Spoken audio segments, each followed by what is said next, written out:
Hello, and on today's episode, I'm here with Doug Campbell of MaidSafe. How are you today? I'm great. Thanks very much for having me on today. Oh, yes, of course. Could you tell me a little bit about the problems that MaidSafe is trying to solve? Sure, yeah. So, MaidSafe as a company was formed in 2006 when the founder, David Irvin, identified what he saw as being a kind of a critical problem with the internet going forwards. And that's basically what we've been working on ever since. And the problem, in a nutshell, is the fact that it's has a number of issues when it comes to scaling, has a number of issues when it comes to privacy, and basically it's just not fit for purpose. So the problem that we're trying to solve is one in which we can move into this new world in which we're all generating so much data throughout different areas of our lives, whether that's in terms of work, in terms of play, in terms of Internet of Things, or whatever else it might be, and provide a system that's far more decentralized to remove kind of centralized points of failure and connected, but whilst creating this anonymity and security by default, in effect. So it seems like you're kind of going away from that traditional client-server model. Yes, absolutely. So the idea is it's very much peer-to-peer, and an individual will download free software and be able to therefore join the network. Everybody is able to access the network for free, to browse, etc. But if you'd like to take a more kind of active role in the network, then you become what's known as a vault. You actually store other shards of other people's information and data. And the question would be, well, why would you do that? Why would you use your expensive electricity and bandwidth and everything else in order to support the network? And the reason is because you are hoping to get rewarded. And in the case of the Safe network, the reward is a utility token, effectively called SafeCoin. So it's an on-network token that can then be exchanged for other goods and services, or whatever it might be, once the network actually launches. Is this on an encrypted network?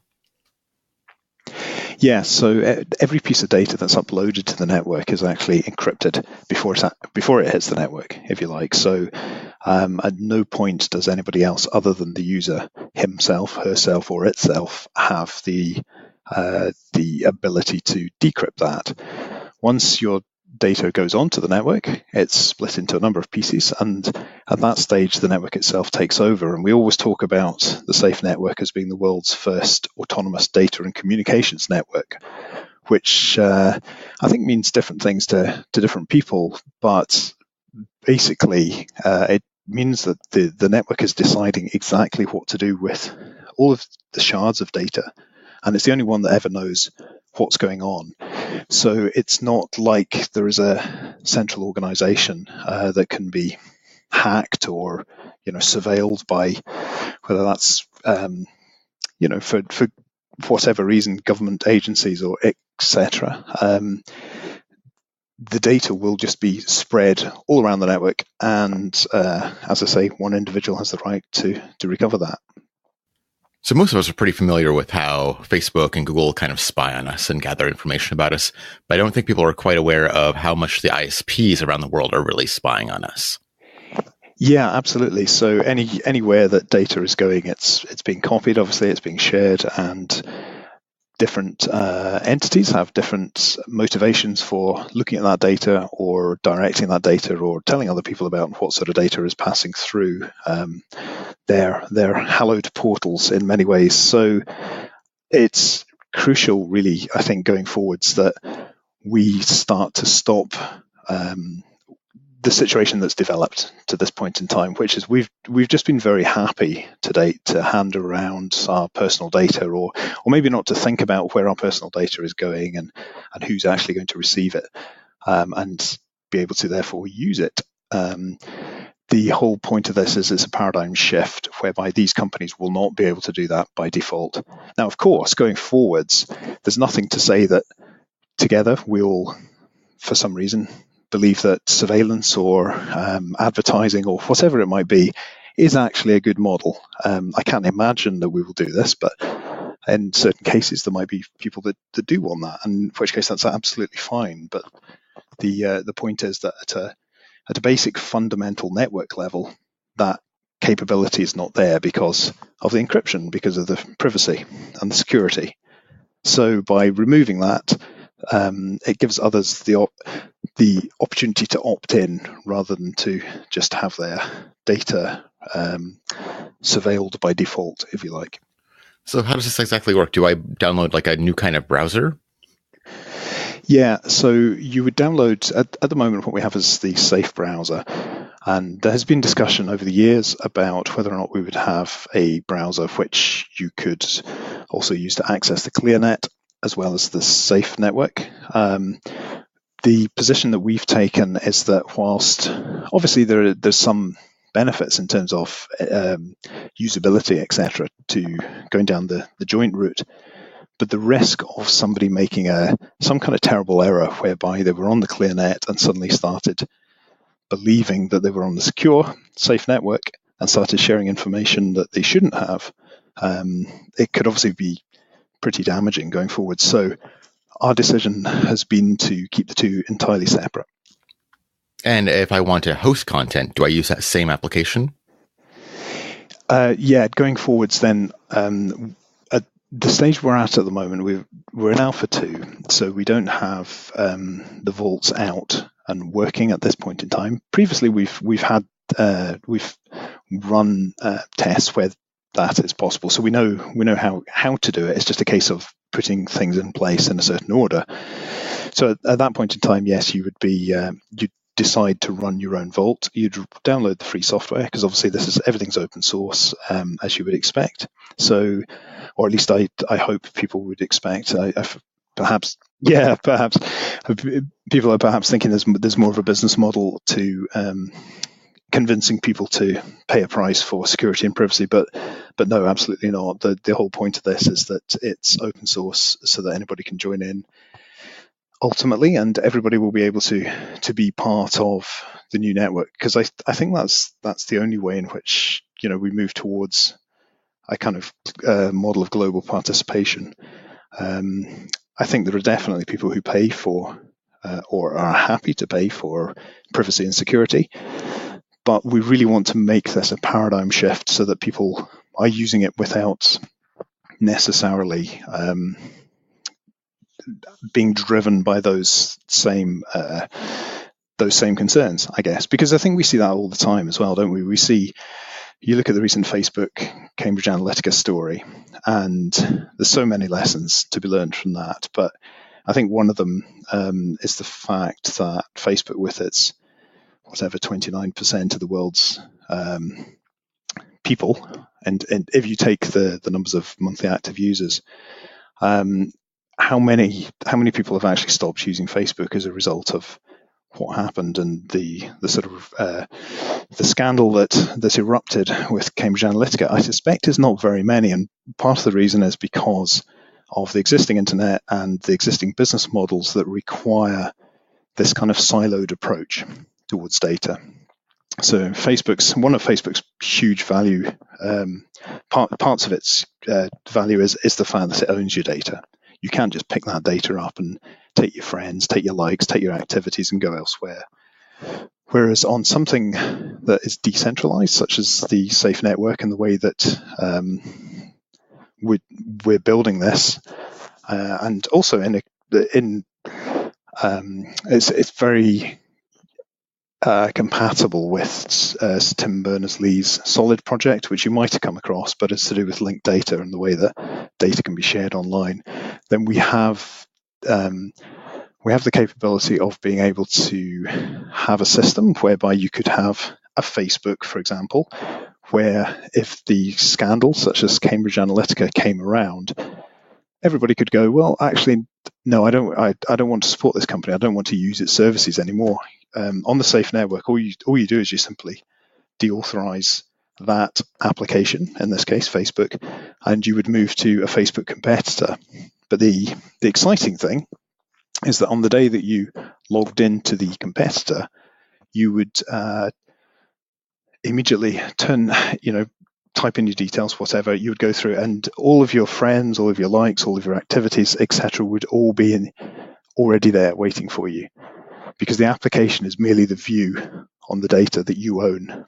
So this is this idea of data portability, basically.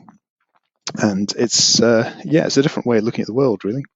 So does this system support dynamically generated content, or is it mostly for static files?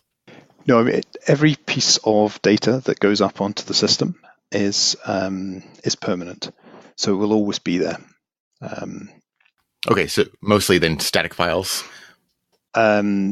So in terms of what? Sorry, just so that I understand the question. Is the system more for static files, or will it be compatible with dynamically generated content? So anything that can be uploaded will be there permanently as a permanent record of what's gone on. I think it's been designed very much to be that way, because one of the problems that we're trying to solve is to get around this, what we call, I suppose, not formally, but we often speak about it as the Library of Alexandria problem. So it's the fact that back in whenever it was 48 BC, and Caesar's troops burnt to the ground by mistake, apparently, the Library of Alexandria in Egypt when they were fighting Ptolemy the 13th, I think it was. There was 40,000 books, well, different estimates, 40,000, 70,000 books destroyed back in that time. That pretty much would have been, I don't know, the entirety of human knowledge in book form, I suspect. And there's a lot of cases as we've moved forwards and humanity's progressed and we've got a lot more knowledge out there, where we perhaps are carrying out, I don't know, medical research that is on the face of it a failure. It doesn't provide the results that we're looking for. But ultimately, roll that forward a few years, and suddenly you'll find that somebody uses that same sort of methodology or the same results, and they will be able to use that to make a new discovery, which benefits everybody one way or the other. So it's these kind of random uses of different pieces of information and data that we think are critical going forwards. And so what have been some of the challenges of developing this system? I think the biggest one is just it's such a vast project.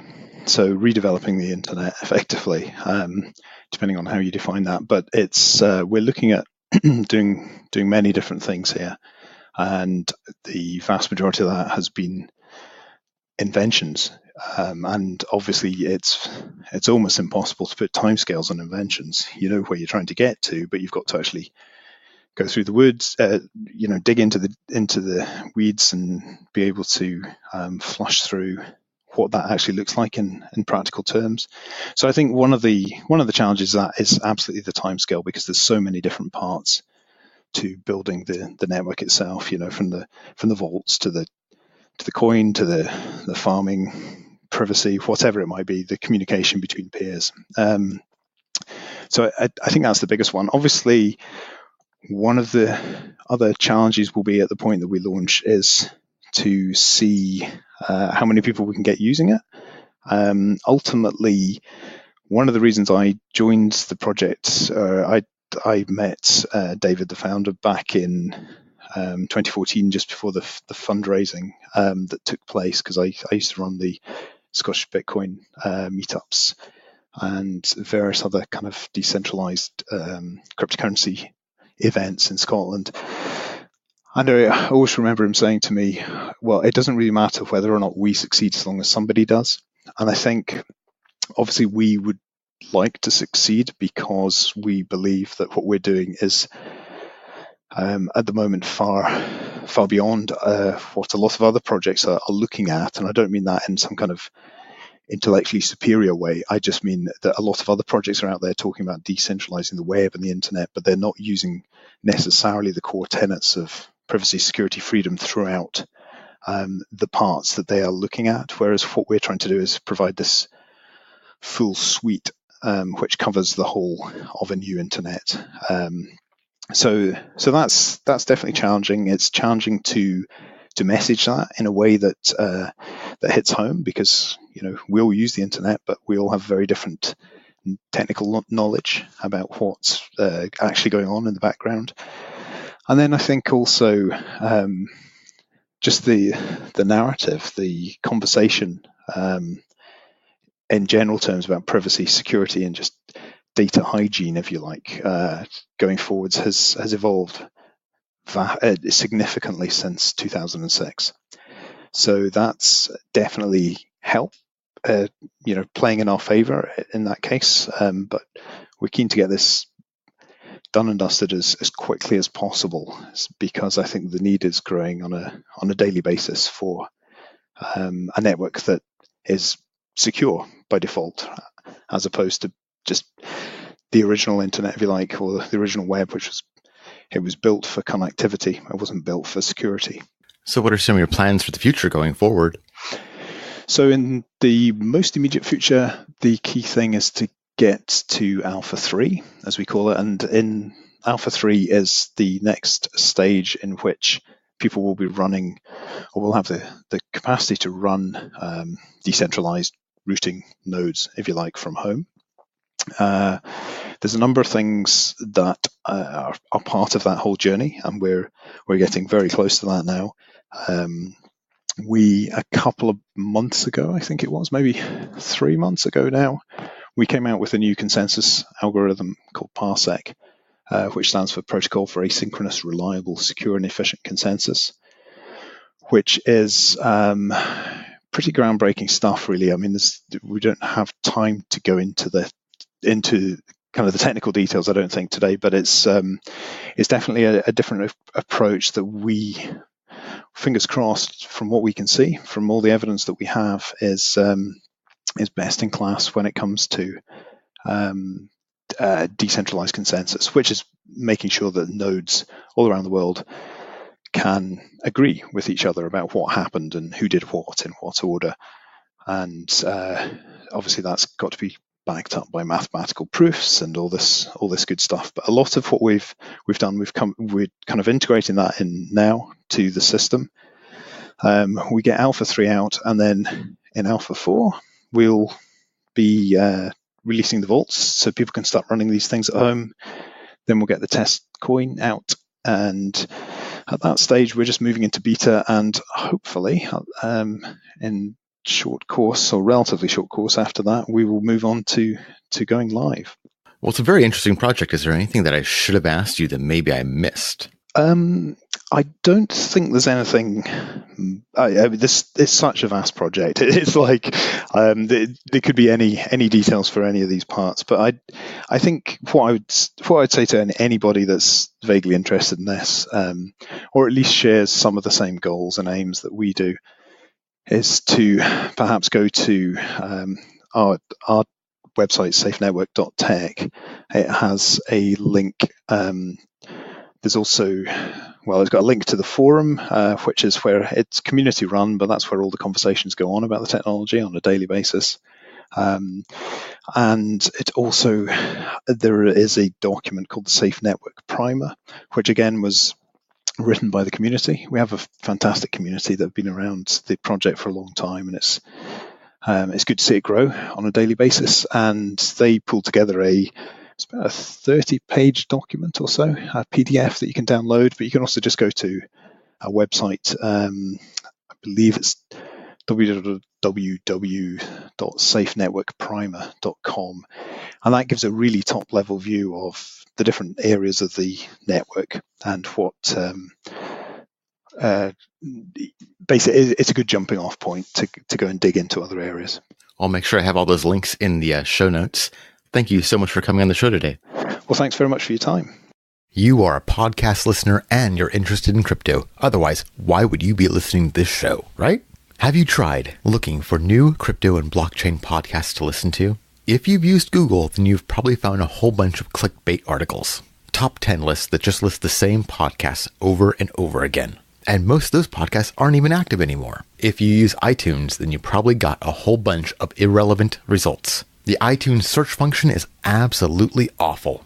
It's kind of like using Alta Vista in the 1990s. Keyword stuffing has made it almost unusable. So I made a site to fix this problem. Just go to crypto.podcastlist.net.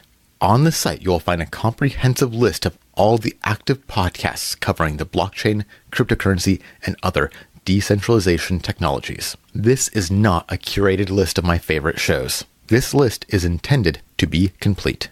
I want to list every single show that is focused on this industry. I've got about 75 active shows on the list already. Please let me know if I've missed any shows. This list is also covered by a Creative Commons license, so feel free to reuse it and share it.